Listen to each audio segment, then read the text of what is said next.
Hello and welcome. I am Dan. I am Jacob. I'm Gorchin. And we are the... Who are we? Wow. We're the...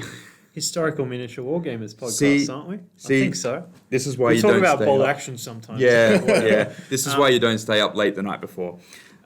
So this will be episode 7 of our podcast, and we're going to be talking about the follow-up event for Varsity 3-event campaign in this episode. But first off, I just want to see how you guys have been in the last few weeks. What have you been working on for hobby and that kind of thing? What have you been painting up, Gorchin? Yeah, so I got really inspired by Iron Signet. It's a painting event that the submissions are early October. They're actually doing a really interesting painting scoring structure that they said is actually quite common, but it's sort of the first I've heard of it. Yep. What they're doing is they're, rather than providing a prize for first, second, and third, or gold, silver, and bronze, what they're doing is they're assessing all of the submissions and deciding what category each submission falls into, whether that's gold, silver, or bronze, and they will provide that level of prize to every submission in that category. So if there's 25 submissions and 19 of them are, they think the judges decide is gold standard, all 19 will win the gold prize. And I think that's fantastic. Yeah. Iron Signet split across, if I remember correctly, people who have won painting competitions before, people who haven't, and under 15s. Yep. But I would encourage you that this is the best place to get involved in sort of scoring or painting tournaments. Because of this, I actually didn't find it intimidating, sort of thinking about raising my hand for a submission, because I know that I'm going to be graded fairly. And that, you know, if I'm going to be up against a whole bunch of guys who've won painting competitions before, my work's actually going to be in a separate category to that. Yeah, so okay. That was really welcoming for me. And I think having also seen that the judging panel, if I remember correctly, is a Golden Demon winner, 2 scale model experts, and also I think an expert artist. I've forgotten who they are and their exact credentials, but I remember looking at that and feeling confident that my submission was actually going to be judged fairly by appropriate experts. So you're doing a World War II figure for this event? Yeah, I've got an M10 tank destroyer, and I'm sort of taking more of a scale modeling approach to it's a Warlord bolt action kit in 156. I think it's an Italieri sculpt. Yeah. But you know, I've just spent last couple of weeks working on construction techniques. So I've got different armor textures. I've got cast textures. I've gouged out some welds. I've modeled some weld beads on it. So I'm really just going to go the whole hog. I'm looking forward to start painting it because that's a little bit more comfort zone for me. But this has actually been really fun for me. Yeah, fantastic. I haven't quite got into what Iron Signet is. Do you know where it's being hosted and when? I think that's Northern Boards that's doing it. Yeah, that sounds about right. super excited. And just vaguely, if you have any idea, is there an entry cost? I think it's $5 per submission. Okay. And you're not limited to your number of submissions. Yeah. Yeah, I think so. And they've got a Facebook site. Which we definitely. We'll link. Yeah, I can't remember off the top of my head, but we can link it in the description. And it's got all the information.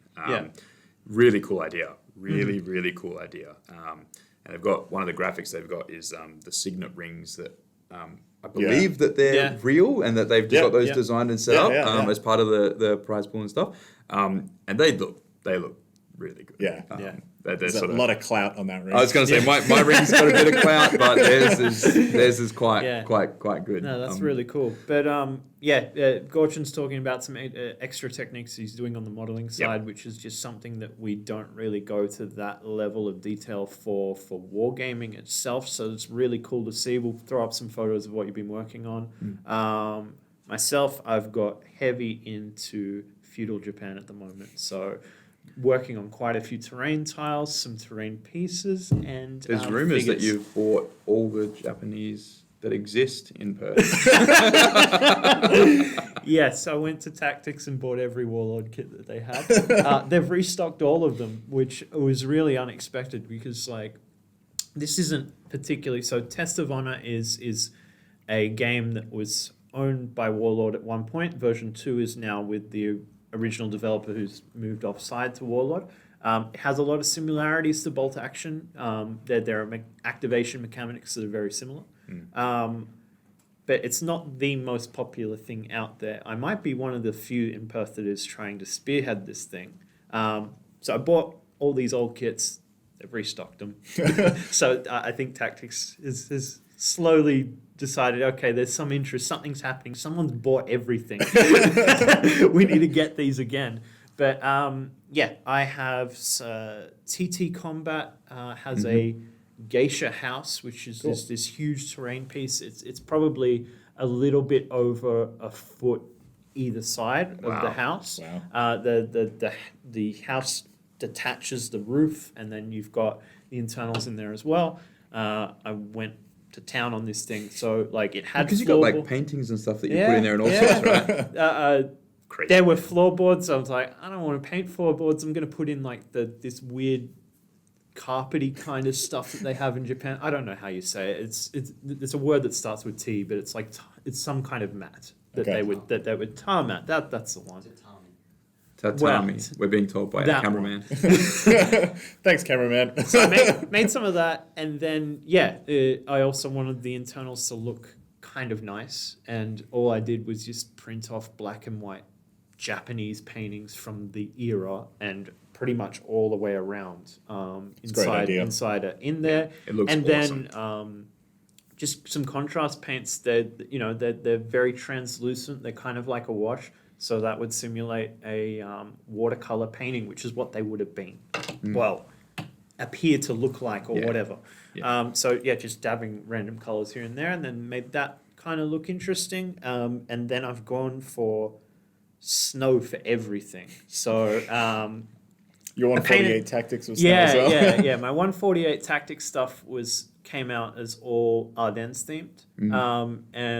I've mastered the art of getting it off-white and dry brushing it onto figures and terrain, and it looks cool. So I ended up doing that for the Japan stuff, which is going to be different to most of the things out there. So if you have a look at the Tests of Honor Facebook group, everything is a summer theme or an autumn. Most people want whatever seasonable part of Japan has cherry blossoms, which unfortunately isn't winter. Yeah. Well, they're there. They're just not in bloom. They're just not in bloom. I was going to say cherry blossom, sort of the big thing when you think samurai, you think feudal Japan. Yep. You've got the armor, you've obviously got the swords. A lot of people are thinking cherry blossoms. So that's a lot of the terrain out there, but mine's going to be a little bit different. But it turns out that the winter campaign in feudal Japan is stretched over one period in history that shifts from the Sengoku period, which is the warring states, which is samurais in armor fighting each other and dozens of clans all being intermixed, to the Edo period, where samurai stop being the focal point of the society and don't. It is more government that is important, and wars don't happen. So samurai are all of a sudden not a important or valued member of society. So this winter battle happens right at the point history changes into the Edo period. So it is this clan that is in charge of Japan that loses, that all the other clans disintegrate post. So it ends up being something that's actually quite important in history. So you're trying to, just to get it right, you're trying to spearhead starting a new system with the end of the little era of the system you're starting. Yes. Okay. But I anticipate that, the sort of necessity for finalizing this combat. Yeah. And it's literally every clan in Japan versus one. The stakes are really high. Yeah, and the entry point's really great. If you're somebody who's not sort of that into the history, this will give you an excellent opportunity to learn about the different clans. Yeah. If you're somebody who's more sort of creatively oriented, you'll be looking for what's a paint scheme that I like. Yeah, and that's the great thing about wargaming as a tool to sort of teach or convey history is because you'll see something, quote unquote cool or something that catches your eye, and you might go and read about it. So I think that's actually a really good place to start. Ironically, at the tail end of everything, but I think it's a really good place to start. I may mock, but I have actually played Test of Honor, and that game is extremely good fun. It's really, really well done. I played version 1, a little bit of version 2. and very, very cinematic style of gameplay and the way that you set things up. And I'll never let Rory live him down. When he taught me how to play the game, my Warlord that had the Asari spear basically had his Warlord pinned to the ground for about 4 or 5 turns. He would get up and I'd just shove him back down. He would get up and I'd just shove him back down. So I've bought one of every kit Warlord used to have, with the intention that I would have enough figures for at least 4 players. I may actually have 5, who knows. But, you probably do. You're probably pretty close to 5. So it's a 24-point army is the standard army that you would have. That may be up to maximum of 12 figures. Yeah. So you usually got a character, 2 or 3 of them, and then some infantry troops some supporting troops, So yeah, I've gone to town on the terrain side, and now I'm starting the painting. But the painting's actually interesting because I just painted a figure last night. I've been a little bit stuck with this Japanese stuff because on looking at a lot of the inspirational things that people have painted, people paint typically clans in a particular color. Okay. So they would think that this clan would have a red armor, this clan would have a blue, and this would be yellow. That's not true. So everybody has whatever the hell they've got. So the thing that unifies them is this banner that they have on on their back that has their clan logo. So you'll have typically armor is black or a shade of brown.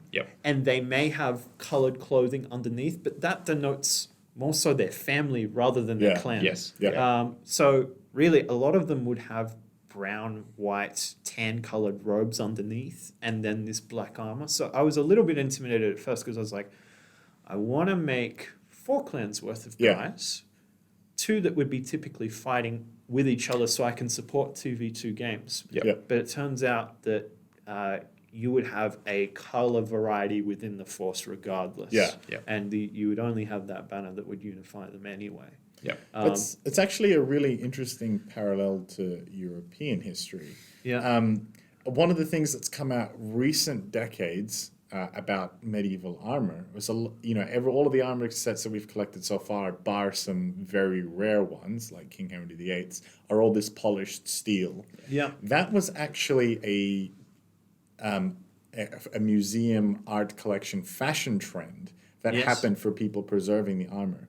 The actual armor, when it was being worn, was all painted individually to each individual owner's armor. So when you think about a group of knights arrayed on a battlefield, your typical head would be knight in charming armor. They've all got polished steel. In reality, they've all got unique custom artworks and all custom different colors. So, and that was true in medieval Europe as well. And it sounds like it was also true in Japan. And it makes sense. It does make sense. Armor is horrendously expensive. I know this for the European guys. These people weren't, high middle class. These were the Bezos and the Bill Gates of medieval Europe. These were the guys in knights in shining armor. And it will make sense that it will all have custom pieces. Some of them have like dragons and demons painted on their helmets. And honestly, if I had a suit of armor and I was going to the battle, I'd be painting a demon face on my suit. On my And you see the same parallels in feudal Japan as well, of course, with the masks. And I found that their armor variation is really interesting. But again, it makes a lot of sense. It does. But so I was a little bit intimidated because I haven't painted anything like this. But researching it further and further, it's like, okay, you have complete creative freedom. Just go nuts and paint whatever you think really looks cool, and that's actually fine. Fantastic. So that's all about Tess. We'll get into that maybe in a future episode when I've played the game a few times. But I thought we might just talk about what else is going on in Perth. So my winter Bulgarians are still going. Oh, that's about all we need to say for that, and we'll move on. So I guess one of the things that's popped up, within Perth that we've seen that we've commented on, was one of the posts that was put up on the boltaction group. Was that Akhtar's? Yeah, I think it was Akhtar's one. He saw a post and put a post up. And there was just some interesting commentary, and we wanted to reflect on what Perth is currently doing, to align with what our comments say, to give a bit more context around that. For those of you who are not aware, the post was, I'll just quote it here. This is from Akhtar. He says, I saw an interesting post about how the heyday of bolt action events, not tournaments, is behind us. I know that there has been a fairly significant change in the guard with a fair few prominent members of this community now either doing less or not doing bolt action at all. So my question, that is Akhtar's, is how do we get those players back into the community, and what has changed to have them leave? And so that actually stirred on a very fantastic, very varied, and very intense discussion. I think it's up to 300 posts now. Yeah. It was about not even a week old, I think. So just to give some context to people who don't know who Akhtar is, we're talking about a post from the Bolt Action Australia New Zealand community group, which is, one of the biggest out there, has quite a few posts, and Akhtar is basically the equivalent of Dan in Tasmania, right? The TO for Tasmania, setting up a lot of events. I'd probably actually say that Dan is the equivalent of Akhtar from Tasmania. Okay. He was there first, and he's helped me out course. with quite a few different things. We have very similar player bases and play styles, and certainly the events that we design. A lot of what I was designing, and when I was reaching out and checking a few things with Akhtar's like, oh, this looks very similar to what we do at this end of the world. And so hi, Akhtar. But yeah, so it's just, he brings up a very interesting point. It's important, I guess, for each community and group of gamers, whatever game system it is, whatever you're playing, sometimes it is important just to take a step back and reflect on why you're playing, what's working for you, what isn't. Is it the right game system for you? Is it a point where you need to move forward? Do you need new people involved? All these sorts of questions that come into it. And a lot of those questions are things that have come out of this 300 post discussion, which it's been quite interesting to see perspective internationally and nationally across what this looks like. And importantly, as Gorchin pointed out by reading back the post and why we did that, is this specifically is about historical or narrative-driven events, not what would be considered a typical tournament, which is a seeded ranking, bring your A-game list. Your top places are going to be 1, 2, 3. What CanCon sort of became. It became sort of the National Grand Prix. That's right. Yep. And so we just wanted to reflect on what's happening well with Perth, because over the last 3 years, 3 and a bit years now, we've gone from our first narrative event. It wasn't really a tournament because it had 10 people in it. And so, most people wouldn't want to call anything less than sort of 16 people a proper tournament, inverted commas, in terms of what is colloquially known as a tournament here in Australia. But from 10 guys, and I worked with the community to get an idea of, is there a desire and an intent to have more of this, and built upon it. And now we can pretty reliably get, for bolt action events, anywhere between 20 to 24 people, and they're not always the same people. So that's quite a healthy community, I guess, from our point of view. I think we've got about 60 to 80 people that are interested across the pages that regularly interact with us, which is, that's really good. But I guess some of the reasons as to why that's the case, we've mentioned before on this podcast that we have a community that self-regulates really well in terms of how they build lists and how they play games. And so before we go into any of the other things that we think makes a difference, that's the core of it, the Perth community deliberately choosing to maintain a good amount of self-regulation on how they play games. Without that, none of the other things actually matter. None of the other things are going to make enough of a difference. But when we do look at what we're trying to implement, we have varied points limits. We have varied mission types. We have a varying number of board and terrain setups in Perth. We're quite lucky, actually. We've got quite a few amazing setups. And we try really, really hard where we can not to have all the tables be explicitly set up in such a way that they're exactly the same or close to the same. So, or symmetrical. Yeah. So the idea there is the battlefields that we play on, that we try to set up, would be largely historically accurate to what a setup might look like in most cases. So, or at least plausible. Right? So expected. Yeah. And so that means that we've had some pretty interesting, like we've had an airfield table at one point set up where you were fighting over a hangar, and that board deliberately was lopsided with the airfield on one, essentially on one side because of the pieces that went together. And every single player that played on that board loved it, even though it was technically set up in a disadvantageous way for one of the missions. But that we've got several instances like that across the board of our terrain types. And, it's a case of like, well, you're coming to play a board game. We're going to give you a good game, but we do want you to have, feel like your player ability counts. Otherwise, if everyone's just going to play the same thing, why come to an event? I guess is the question that we raise, right? So we try and do a little bit of those things. Mission design is and most TOs and event organizers would agree, mission design is absolutely critical, because if you do something that is either unbalanced or seen to be restricting or seen to be in some way forcing the outcomes before you've played, or even sometimes you might be designing an event specifically to restrict a type of list, but then the players that would normally bring that type of list don't come. You've got to be aware of that aspect as well. But we've got quite a good mix of blend here. I'm always looking for new missions and trying to find new ways to do things. And the other thing that probably what separates us, and we are in still just coming out of the infancy of us starting up again, but we have a very strong community feedback loop. So even though we've got our different separate clubs, there's 4 clubs in Perth currently that I would say run or mainstream in some way, shape or form bolt action events, and I'm linked in with basically most of those, or know the person who's linked in with those, and we try very, very hard, it's not perfect, but we try very, very hard to be communicating about what the feedback was from events. What did the players like? What did they not like? What are the players asking for? What felt over the top? Like if someone brought a list that we thought was okay, and then someone went against it and went, it felt like I was hemmed in, I couldn't do anything, and I was just hit by 7 multi-launchers and it just sucked.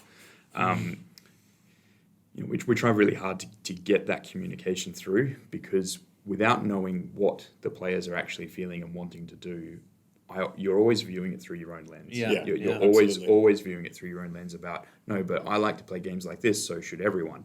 And that's not always the best decision making.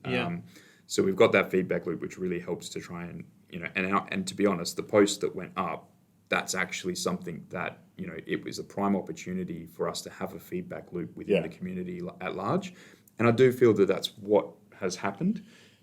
So there were a lot of sort of very sweeping generalizations. And I think that's, it's quite natural in an internet discussion. A lot of people, and as you say, if you're not exposed to a lot of different viewpoints, that's something that comes out naturally. If you and your close group of friends will continuously go to competitive tournament events and you only sort of really communicate with each other, you're going to over time sort of coalesce into having the same set of opinions and viewpoints, and they're perfectly valid. There's absolutely nothing wrong with that. But the important thing to remember is that what is true for that scene and that group of people and that chain of events doesn't necessarily is not necessarily true for other events and other groups of people and other scenes. And I think one of the things that I sort of inferred reading through the comments and trying to get a handle on what the community was saying, and specifically Akhtar's question about what had happened to the non-tournament players effectively. I think for me, my sort of position is that bolt action's strength is that it's not a pure history, and that it's not a pure competitive war game. Its strength is the fact that it's, for me, a very healthy and a very great mix of both. Depending on what you wanted to experience, both of those things are in there. And I think that rubs some people the wrong way. And some people have gone to chain of command because the platoon structures are different for each nation. There's no points cost. It's just a platoon, and the balancing comes in your support options. And that's a fantastic idea. That's a fantastic system. But of course, nobody hosts chain of command tournaments. You don't do it. Just because the game's not really built around that. And that's I think that's where a lot of that sort of guard changeover has occurred, is that people have gone, well, if I want something more purely competitive, I'll go to something more purely competitive, rather than staying in sort of the competitive bolt action scene and go, oh, I don't want to run a more historical thing of bolt action because it's not really like perfectly historical. A lot of the rules are in there are more about myths and propagandas, and then it is about sort of actual history.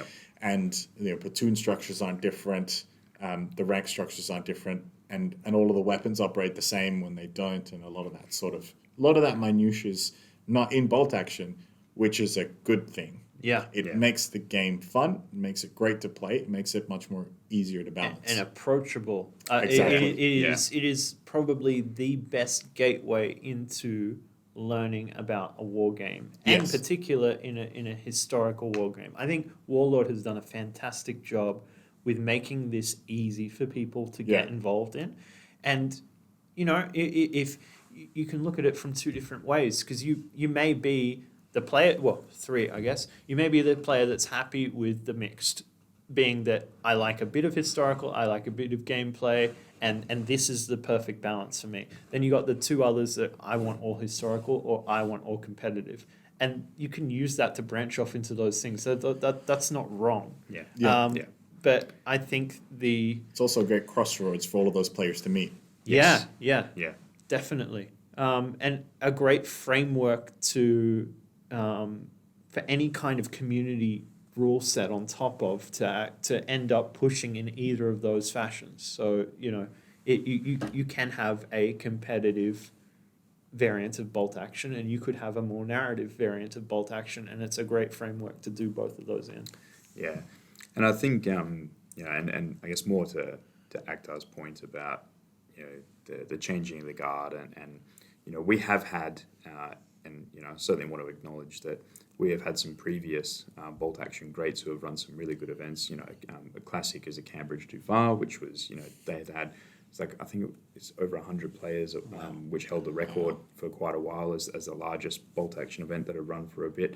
There was a lot of effort in getting it to that point. Absolutely. And so and I know that I can't even imagine the TO effort of trying to pull that together. So so kudos, but I also know that at some point, at somewhere, and I know because this happened with me with other systems, you will reach a point where I don't find as much value in that system anymore. That doesn't mean the system's bad. It doesn't mean the system's broken. It doesn't mean, well, actually, it could mean the system's broken. It doesn't mean that the system is dead in the water, so to speak. It simply means that for me as a player, I've now reached my what I wanted to achieve with it. I've got my value out of it. I'm ready for something new. And so the focus is, I guess, within that changeover of the guard for me, when I had to essentially start something brand new in Perth. We had our old guard veterans who they weren't interested necessarily in the second edition and picking that up. And the first edition events, when the second edition came in, essentially sort of died off. They didn't have as much support to keep going. And that's largely because the Perth scene went and picked up a whole bunch of other stuff. By the way, we still have a thriving 40k scene that's gone on, massive, so it's huge in that space. So we're going to move on through to other events that we've got coming up specifically within Perth, and probably one of the biggest ones that is coming up is the culmination of Varsity. But we also have, I guess, the recap of the Wings of Glory event, Scramble, which we just had. Fantastic. Yeah, so that was event 2 of Varsity. What I wanted to capture there was the air battle that occurred roughly a week, maybe 2 weeks prior to the actual invasion. And so the Luftwaffe at this point was pretty much on its last legs. It suffered massive material losses in the Battle of Bulge, which happened obviously the winter just before this, before the March 45 period. And so the Luftwaffe was more or less out of action for this point. And they weren't strategically or operationally, they were never in a position to have air superiority by the time the invasion of Europe began. However, what they were looking for achieving was local superiority. So having a concentration of fighters in a particular area to basically encourage and support an attack. Basically what the Wehrmacht and the Luftwaffe have been doing every battle in World War II, given the opportunity to do that up until that point. And so what Allied Air was trying to do was prevent them from doing that, preventing them from being in a position to secure that. And so what I did in that particular case to set up the Wings event was I needed to have some additional follow-on consequences, and I didn't want to just provide air observers to the players because they can be quite hit or miss. There's a 1 in 6 chance you'll get a rookie pilot. They might not just come in. They got shut down by AA. And that in and of itself, I think, wasn't really what I was trying to achieve. I wasn't trying to achieve free units. A little bit here and there is not an issue, but I wanted that to be sort of a rare case. And so what I did was I set up 2 airfields, and it was basically a 3v3 dogfight over 2 airfields. The Allied intent was to destroy the 2 airfields and then leave. And the Axis players were scrambled to defend the airfields. And so that's a pretty common air superiority thing. You'll go in and you'll try to tag fighters that are still on the ground because they're extremely vulnerable. And when you're crippling an airfield, you don't actually have to destroy it. You can just damage the runway enough. And so even in that case, 100, 250-pound bombs that any fighter can carry would be sufficient for that task. Because if you don't have a level flying field, you're not going to be able to take off, especially in a World War II fighter plane. And so to sort of capture who had sort of initiative and elan, what I did was I got the Axis players to set up across their board edge. And then once they had set up, then I allowed the Allied players. So that was the idea that the Allied players were coming in for a specific assault on an airfield. But the German players or the Axis players didn't know what that was. And so they were just scrambled from any airfield in the nearby region to get up and get going. So I think in the actual air battle, there was a couple of air bases that were destroyed, but their primarily thing was to just ground the Luftwaffe as much as they can in localized pockets and prevent them from being able to achieve superiority. So what we did was we got a mix of planes. We got one player on each side was given a late war plane. So in the case of the Allies, it was a P-51D Mustang. In the case of, everybody loves that pony. And in the case of the Axis, it was a Focke-Wulf 190D. The Allies were given supporting Spitfires, some Mark 1s. So rifle caliber machine guns, no 20 mils. And the German players were given BF 109Ks. Or they were E1s. BF 109 E1s. And so the idea was to sort of represent. At that point, it would have been all late war, but we sort of didn't have enough planes. We had a couple of new players, and the late war planes can be quite lethal because they're so fast and so maneuverable. So we actually did end up having a couple of new players on the day. One of them was riding the pony, I think. Do you remember who the Focke-Wulf pilot was? I'm trying to think. Gee. Yeah. Sorry, mate. That's fine. I was just wondering if you had a new player in the backseat of that one. And what? I think it was Josh. No, I think Josh was flying a Spitfire. No, he was on the Allies, right? So we had 2 new players on the Allied side, and myself filling in the gap, and we had 1 new player on the Axis side. And so the dogfight went quite interestingly. What I would have expected was that the 2 late war players would get into a duel. They kind of ignored each other. Would get into a duel because they would be able to outpace and outrun and outgun the other fighter craft. And what ended up happening was we had a small death ball forming, which is a very tactical, very technical term, as a death ball forming over one of the airfields. And John, who was flying the pony, just sort of was like, "Well, I've gotten the other fighter plane. He's out. He can't catch up with me." So he just dipped out of the fight and just strafed the airfield several times, and then just gunned it out of there. And that was, so we didn't have altitude, but it sort of represents the energy fighting tactics that the Mustang was known for. It had a great climb rate, and it would climb up, and you would bank kinetic energy. You'd trade altitude for speed, and then you would just zoom past everybody, and you'd get them to chase you, and then hopefully you'd turn around and get them chase you in an allied formation. John didn't need to do that. He just gunned it for the other He just gunned it for the other airfield, strafed that one with more or less impunity, because everybody had only just wrangled themselves out of the death ball. 1 Spitfire was down, 109 was splashed. And at this point, you had 2 planes up from each side. Pretty much everybody was smoking and limping at this point. I think maybe the Focke-Wulf 190 only had a Sminered paint scratch on it. And then we were That was Nick playing it. Right, yeah. And so we actually had 2 new players on the late war planes, which is what I had tried to avoid. But I think in hindsight, it probably would have been worse if we got the more capable players on it. Yeah, they would have just and then absolutely run rings around everybody. So at that point, the Luftwaffe was completely grounded, completely crippled. And the consequences were that for every 2 planes that left the engagement, it was 1 Allied observer for that side. So 2 Axis players is 1 free observer, 2 Allied planes is 1 free observer for the Allies. And at this point, they all just sort of clocked each other, and everybody realized that they were mostly damaged. And everybody just sort of disengaged. Which was that's pretty accurate. Yeah, because there was nothing really left to fight over at this point. And everybody was like, well, a returned pilot is always worth more than a downed one. Than a downed one. And they all realized that the engagement was over, and they all just peeled off. There was a few like attempts at, you'd hit your war emergency power button and you'd try to chase down a Spitfire or the Mustang. But they were just at the right angle where everybody was able to disengage. And I thought that was really cool. Yeah, because that's great. What you typically see in Wings of Glory is that people will just fight to the death. Yep. But because Nick is actually one of the Axis commanders for Varsity as well. Yeah, right. One of the ground commanders. And they all just sort of went, well, it's actually worth more to the campaign outcomes, quote unquote, the war effort, if I come back alive. And that was really great to see that the players make that decision. Because they could have all gone, no, we want to prevent the opponents from having Allied air observers. And they may have found themselves shot down. Exactly. And the risk was too great for them. So they all just made this calculated decision to bug out. So that was really cool. So what happened in the end? We got 2 Axis planes off board and 2 Allied planes off board? Yeah. So we got a free air observer from both sides. Okay. So it's going to be... There we go, balance. There we go. Fantastic. And it's going to be additional. So if you've purchased one in your list, you basically ignore the fact that this one exists until you rock up on the day.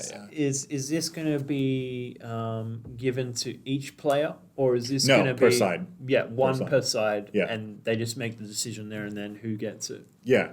So if they will follow the deployment rules of whichever commander they get. Get assigned to. So if they assign to get power drop commander, then the observer's going to have to power drop in. Okay. And that was a thing that they did at Varsity for the first time. Can't talk, hold the parachute. Yeah. They actually got Allied air observers and forward artillery observers actually in the paratrooper units. Wow. Which they didn't do before. And so it's really cool to see that come through as well. What it actually means for the Axis defenders, though, is considerably worse. So they knew that an invasion was coming historically, and so they were actually quite in a position to do a lot of repositioning.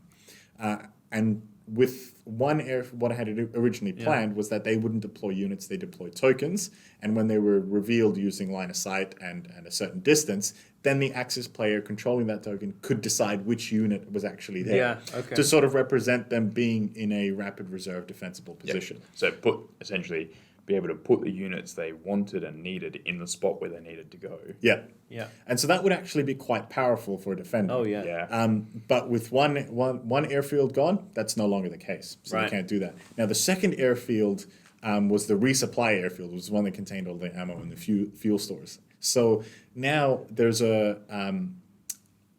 chance that any time a team weapon, including an LMG team embedded into a squad, a tank, or an artillery piece, so mortar, snipers, flamethrowers, everything, MMG team, every time they shoot, there's a chance on a 5 or a 6 they will pin themselves. So you roll the hit, and if you miss, you then roll to see if you add a pin to yourself to sort of represent them going, I've just wasted the shot because I didn't hit my target, and I know that I'm not getting a resupply. Sort of represent that sort of stress and the morale burden that exists. So do you mean if they completely whiff their shots? Correct, completely whiff. So MMG with 5 shots, for example, if they roll 1 miss, they're okay. If they roll 5 misses, whoops. Okay. Because a lot of those weapons, particularly with an MMG, you're not, I'm talking about a trooper on the ground, you're not looking to see if you've hit somebody, you're just putting everybody's heads down in that area. And so to represent a complete miss is that, he's shooting cover that nobody's behind, and he sort of can get the memo on something like that. Better than shooting the sky, which is where I was going to go. And so that's what I was trying to capture there. And it's to sort of represent tank rounds missing completely. And that's particularly tanks are really annoying to resupply in the first place, and then knowing you're not getting a resupply. I wanted to represent that in the pin mechanic somehow. So it's actually, like, when you think about it, it's a quite low chance to pin. But it is also if you get a complete miss on any gun. So if you have a tank that's shooting at 3 different targets and one of those guns completely misses, that's a pin. That's a potential chance for a pin. That can be strong. But it's not a down or anything like that. Like, it's not crazy. It can be cleared, right? And so it's, and again, I didn't want to make it the deciding factor. You've got a 33% chance when you miss to get a pin. And is it a one-time only thing? Or no, if they miss? Every time you miss. Because There's evil. You're still wasting ammo there. And so that was what I was trying to convey there, is to get that across. So SMGs and ARs aren't affected, particularly because SMGs were using 9mm Parabellum, which is a different round, and the ARs are using 8mm Kurz, which is, again, a different round. Whereas all the machine guns are using the rifle caliber ammunition. The tank rounds are expensive and few and far between, and you've got nobody to resupply you. So I really wanted to capture that. It's like, this is end of the war. You're out of ammo. You've got nobody coming to help you. You've got to hold the line. Got your bayonet, right? And I think that's not a position Axis players are typically pictured in. No. It's not the romantic picture. We've got Axis. everything. We've got the latest stuff come at us. We're outmanned, but we've got plenty of firearms. And it's really interesting because that is a very pervasive myth about the Wehrmacht. I was going to say, it's very propaganded. Correct. Right. There's been some recent videos by some fantastic content creators talking about how everybody's perception about the Nazi war machine is actually the exact picture they were trying to spread with their propaganda. Highly mechanized, highly armored, highly well trained. When that was, not even a percent, or wouldn't have been a quarter of the army. There was a really interesting statistic coming into Battle of Poland. There was 10,000 panzers and 2,500 half-tracks for the same army. And then, but all of the propaganda footage you see of the Wehrmacht is that everybody's in a half-track. You're like, no, you've got 4 panzers for every half-track, which is absurd. Like, when you think about sort of the image around the half-track. Unfortunately, it's a propaganda that's pushed even further post-war because it is anti-Soviet. And also to show how great America is at the Nazi war machine that they destroyed, right? It's actually got more to do with the fact that all of the war footage is propaganda footage. So the thing a lot of people don't realize is that all of the video footage that was captured during World War II is not genuine footage. Because cameras were horrendously expensive, horrendously rare, and extremely unreliable. And so what you were always filming was a staged encounter every time, which is why you see every single, after all the propaganda footage after 42, every single German soldier with a machine gun has an MG42, when in reality, the vast majority of them were still equipped with the 34. And everybody's in a half track when the vast majority of them were moved by mules and horses and blitzes and that all of that is exactly the image that the Nazi war machine was trying to create. And you see it in every documentary that you see that uses archival footage. The only footage they have is propaganda footage. And because people want explosions and guns and tanks in their documentaries, that's the only footage you can use. And the Allied footage isn't much better, of course. No, I was actually going to comment. The Soviets have some very, very famous interactions with their stuff, but a lot of it is stage propaganda shots. It has to be. And the figures that were attached to some of those things. I remember reading an article once, and essentially the whole article that put through is like, these are some of the classic images, but they're all staged because there's no way knowing that they would have put this person near a camera, near an anti-tank gun that was in this trench that was going to be shooting over there. It's like, they just don't go that close. There's a very famous one that you should try and have a look at. And when you look at Battle of Britain footage, there is Soviet footage of them with the flag bearer who's putting it on the Reichstag. That's all filmed the following day. But they're showing this heroic charge through fire and all this kind of stuff. Because the same was the Iwo Jima shot. Iwo Jima is the same. Yeah. Which again, both done for reasons, both under war propaganda efforts. Yeah. Not disagreeing or agreeing with any of that space. That's just the reality of what happened. You generally, when you're being shot at, didn't have a chance to raise a flag. But it's an important thing to remember that it's just to apply that little bit of critical thinking when you see those things, right? And but that's the real danger about war propaganda of that time, because this is the only video footage that we have, and it's really easy to forget that it's all staged. Even a lot of the only thing you can really find is aerial reconnaissance footage that are genuine. A lot of them are now coming out. You can get access to them. But, those cameras. I looked at a couple when we were setting up our Battle of Britain event for Wings, I think a couple of years ago now. I found one of the genuine ones completely digitized, and it was 48 kilobytes. It was like a 400 by 400 pixel image. And I was like, this was the sort of the high-tech aerial reconnaissance of London at the time. And so when you see this war footage, you have to remember that cameras were extremely rare and expensive equipment at the time, and you're going to try to sell an image. You're not going to sell the truth. You're going to try to sell an image. If anyone is interested, Warlord does have metal figures with the propaganda shooting with the cameras and that kind of stuff. So you could stage. Pretty sure I've got one of the propaganda. You can stage a battle, which is what we all do with our cameras anyway. Yeah, making these these battles look even more fantastic than they might be. The propaganda rules are actually quite interesting as well in some of the campaign books and stuff. But we'll leave that for another episode. So we've done 2 pre-games to the main varsity event. Yep. We've talked about the effects that the Wings has on both the allies and the access for the event. Yep. Just a very quick recap. What is the change for Firefight with the allies successfully blowing up the bridge? So that was the Axis destroyed the bridge. Yep. And the Axis also prevented the allies from destroying asparagus zones. So gliders got to land through Rommel's asparagus.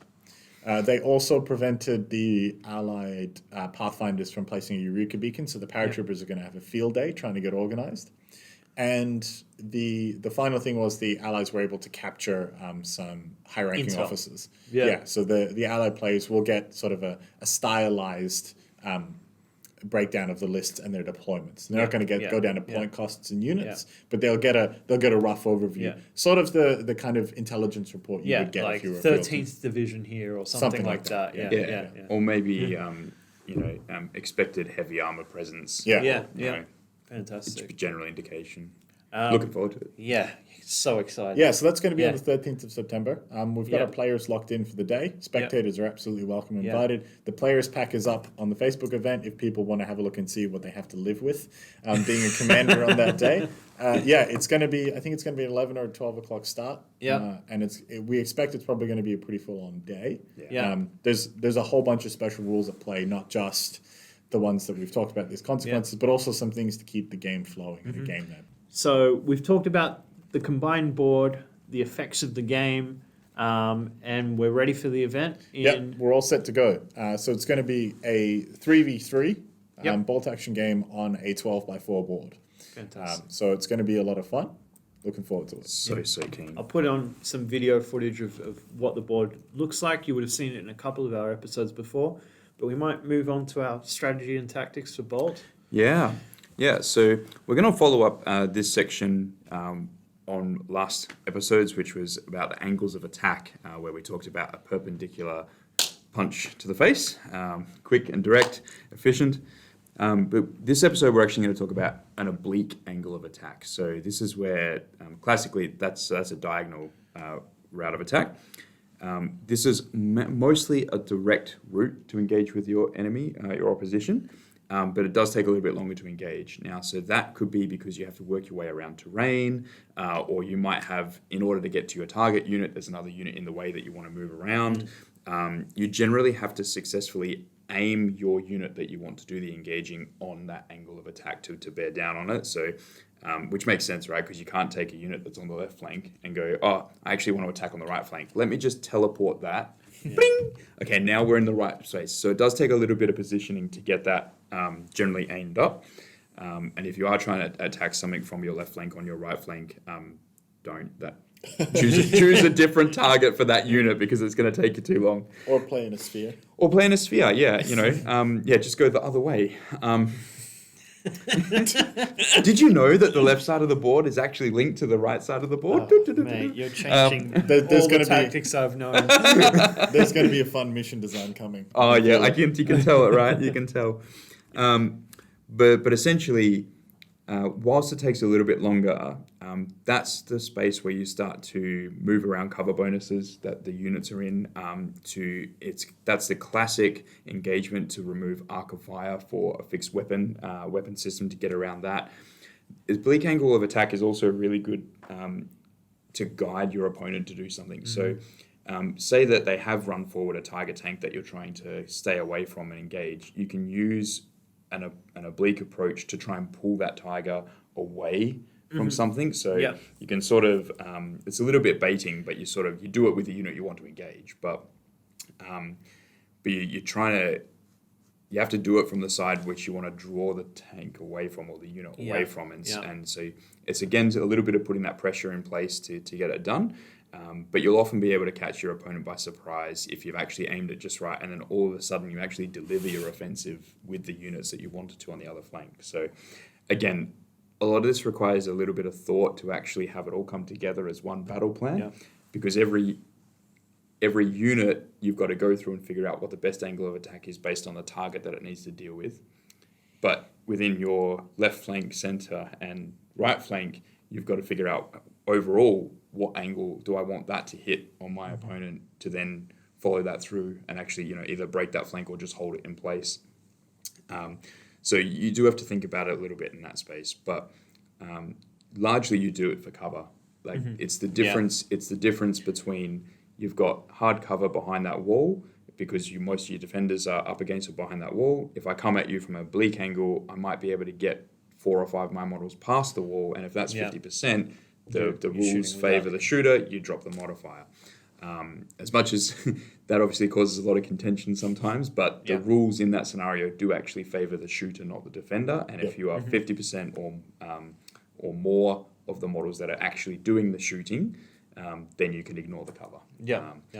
Which some people, I get it. I get you get frustrated, but it keeps it simple. So that's largely the angle of attack. Would you consider an outflank an oblique? It can be. So outflank, because it gives you that ability to start on the side, it's much more in line with used for parallel attack because you're straight away on that line. But it can be used for an oblique attack. It's actually... So that actually ties in with when you use outflank as well. So if you're on turn 3 straight away and you go to bring something on from outflank, you're probably going to do an oblique attack because what you're targeting is probably already set a turn behind. If you're turn 4 or 5, possibly 6, that's when you're starting to look at parallel. Now, if you take the diagonal for oblique and you flip it over, you have an oblique but from the reverse arc. So that just becomes a rearward attack at that point. And rearward attack, it's technically not an angle of attack you would normally strategize around because it's opportunistic. Because even with an outflanking unit, if you get a chance to come on behind something because your opponent rolled forward knowing you had something in outflank, they've created that opportunity for you to exploit, as opposed to you being able to go, my unit simply allows me to attack you from behind. Unless you're finished. Which, they're well known, obviously, for their Carcapatio units to be able to do that. And that's a very unique ability. But they can do whatever angle they want. Nothing a flamethrower team on ambush can't fix. Oh, look.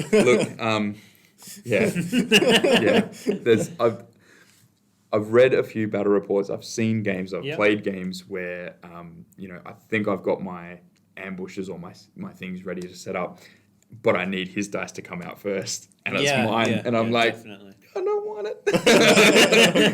But you put them on ambush, and it's a little bit better. But even when they're just a really nice unit. They do something very, very cool in the space of what they do.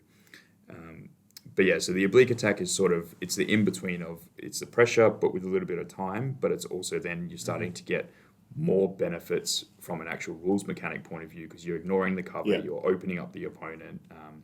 Because the other thing is, like, once you're opening up and you're reducing the cover modifier, the chances of them going down to reduce damage is actually significantly higher as well. So you start forcing the dice that way, but it is knowing what to do it with. So this seems to be probably the default method for me to maneuver forces. Yep. Not direct, going around terrain and hoping to get some angles on them out of cover. Yep. Where would you see this would be useful for maneuvering but not actually attacking infantry or an opponent? So the angle, I guess it's a little bit in the name. So these specific examples of angles of attack, these aren't simply just maneuvering. So it does require that you have a target that you're lining up for. And it does require you to have the capability to deal with that target. And so it's about, if your early game turns 1 to 3 sort of space, beginning of 3, you can sort of play along with an oblique attack or a parallel attack, because you have the time to lead into getting those right angles. And I should reference as well that the actual angle itself is based on the edges of the long board edge, your player edge, right? So that's always essentially the root that you attach to determine what angle you're coming from. When it comes to, if there's no target there, then you're just moving, and then it becomes more about why are you moving there, and what's the most efficient way to move there. If that's with a run order and zigzagging around stuff, then that's what you do. If it's needing the cover so you don't get shot to pieces, then you go leapfrog through the cover. But in this case, it's very much an attack. So buildings are actually a quite interesting one when it comes to an oblique attack. You actually do not want to oblique attack a building, because if you spread your unit in 2 faces of that building, you open yourself up to more shots. You very much want to be either a parallel or a perpendicular attack, essentially squared off with the building's facings. Oblique attacks get men killed in that sense, because the building facings essentially have a 180 degree fire. And so there's an overlap. There's an overlap at every corner. And so at every corner, when you've got that overlap, and if you're coming in on that diagonal, you just happen to get blindsided by like what would normally be maybe 5 models worth of shooting. You're suddenly looking at the full unit's worth of shooting. Or it might be a team and a unit. Or it could be a flamethrower. You're just understanding the best way to. I mean, if you have to, you have to, right? Like that's the thing. These are only the guidelines. Like when you actually go to play the game, or why to do these. But in reality, you want to avoid it if you can. One of the things that I found really useful about oblique attacks, specifically, they become most evident when I outflank, because I will do it in turn 3 from a transport. Typically, is that it will turn a perpendicular attack into an oblique attack. And so what you're doing is, it's like, I hear what you're saying about the board edge, but it's also, if you mentally draw an area of control with like a dashed line around your opponent's units, you'll find salients, little pockets that have pushed out, little pockets that have pushed in. If you can hit one of those with an oblique attack, you will force the army to turn. And so when you can do that, a perpendicular attack becomes 2 oblique attacks. And that's always something that you're going to try and do, because if he's got a pushed out salient, and there's a little pocket of defenders, you can very easily outmaneuver it and just leave it there. And I think a lot of people get caught up in oblique attack. I must attack the thing that sticks out. But it's like chess. If you move one of those pawns forward, you can take the pawn, or you can move through the gap that he's opened. And that's typically what I find myself doing, specifically with my outflankers. I will literally just circumvent the infantry that's pushed forward, and I'm taking out either an objective or a key piece of equipment in the back line or something like that. And then you've got, in my case, it's 5 or 6 man squad, flamethrower team, veteran, transport with an MMG parked right in their backfield, and then if they don't turn to slow it down, I'm in exploit territory. Absolutely. Do you map territory like that in your head? So you see the blue and red lines? Yep. Yeah. And so before I start the game, not visually, but Please tell us if you do it in events, because we might need to call someone. Because I want your glasses, man. If I start twitching, come grab me. No, so Gorchins, the lines. So before I start the game, during setup, I will perform Oak. It's a military acronym about observations of angles, key objectives, area terrain, angles of attack. So you're not forming a battle plan. You're just going, is that building important? What can it see? What are its fields of fire? How about that hill? How about this road? What are the vectors of attack? What are the angles? And I will map them out in my head. Yeah. Once you've done that a couple of times, if you've played Company of Heroes a fair bit, or if you've played Steel Division, any one of these RTSs, you've played StarCraft, that becomes really apparent. It's something you will do naturally. And obviously those games have set maps, and so the Oak analysis becomes community, becomes open source effective. Everybody does it. There's strategies for each map. When it comes to that, applying it to a bolt action game, having that skill set of analyzing it really helps. And so, sometimes I'll be down at the table looking at where the angles of fire are. If I park a unit on that hill, unit on that hill. Then the second thing that I will do is, as the game's developing, is I will draw, mentally, I will circle units, and I will have areas of influences. And I will have sort of a couple of spheres or a couple of zones. One of them will be movement potential. One of them is ranged potential. And then another one is charge potential. And so they will all sort of map over each other. And it's not I'm not sitting there drawing it out every turn. And it's one of those things that I'm not spending a lot of effort doing it. I'm not trying to do it in massive detail. No. Unless once I'm sort of getting closer to making a decision. Yeah. If you talk about observe, orient, decide, act, it's part of my orient step. I'll observe a movement, and then when I'm orienting, I'll be like, okay, what's sort of these influence zones? Has that movement changed? Where have those lines shifted? And I will try to identify weaknesses in the line by basically distance between two units and their impacts. So that, I have driven transports between two infantry squads and parked them right on top of an enemy team before. And, there might have only been 6 inches between two infantry squads. But now, in my head, there's a blue line that stretches to my infantry transport. Yeah, it's quite interesting when Gorchin, I don't always tell these guys the bits and pieces I'm thinking on or writing on before we do it. But several times now I've gone and talked about something, and then Gorchin goes, it's like this, and starts relating to real military concepts that are basically what I'm talking about. But I very much do the same thing with opponent units and my units. And I imagine spheres of influence essentially. And those spheres of influence, they flag for the different targets that might be nearby to them as well. So and so by that I get a very high level gauge of how much of a threat is that unit onto my flank. I know the other thing, being a sacrificial warlord that I am, I know that with a lot of my my Soviet armies that I've played in history, I generally have that free squad as an extra unit to utilize. And so if the threat is on a flank with my free squad, I almost don't care because I know that I'm a unit up in that space. But sometimes, just the threat of, I know that there's 2 machine guns in that squad, and I know that there's a machine gun team next to that squad. That's actually 15 shots a turn. If I only put 1 unit forward, not only will they potentially take 2 pins, I'm going to lose maybe 4 or 5 guys if I'm not in cover. That's a big deal.